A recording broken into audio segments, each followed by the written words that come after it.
Have you ever noticed how in relationships, whether this is personal, professional, a sibling, a friend, it's not always what actually happens that unsettles you. It's what you think is happening. You read a message and suddenly you're analysing the tone, the timing, the words. It might be from past experiences, but you're replaying conversations. You question what they meant, how they feel, whether something has changed. And before you know it, your mind has created a whole story that hasn't even been confirmed. It's your version of the story. And that's where overthinking begins.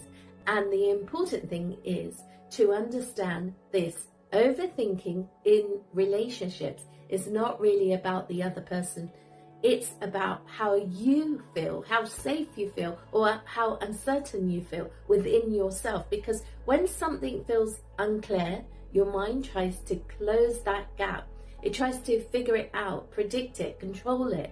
But the more you try to think your way to certainty, the more anxious you feel. Because you're trying to solve something you don't fully have access to. And this is where most people get stuck. They think more thinking will bring clarity, but actually it creates more confusion, more emotions, and more reactions. So the shift is not to find more answers within your own mind and past experiences. The shift is to understand what's driving the need for them. And most of the time, it's a fear of disconnection, a need for reassurance, or a lack of internal security. So instead of staying in your head, bring your attention back to your body. Slow things down, because anxiety doesn't settle through thinking. It settles when your system, your nervous system, feels safe. And then ask yourself one simple question. What do I actually know right now? Not what I think, not what I fear. What do I know? Because facts and interpretations are not the same. And that one shift brings you back into your reality. And the next part is communication. Communication is key, because overthinking often replaces communication. Instead of asking, you assume. Instead of expressing, you analyze. And that keeps you stuck. Relationships don't go anywhere.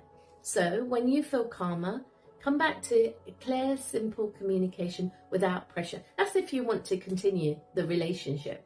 Without accusations, just honesty.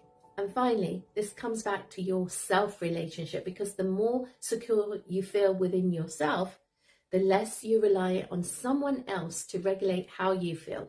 And that doesn't mean you don't care. It means you're not constantly unsettled by every small change, or what somebody else may have implied by a message or what they've said.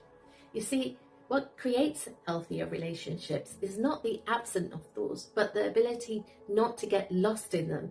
And if this resonates and you want to understand your thoughts and emotions on a deeper level, my book Fix Me is linked below. And if this helped, make sure that you like, share and subscribe to my channel so more people can start building healthier relationships without being controlled by their thoughts. I'll see you in the next video.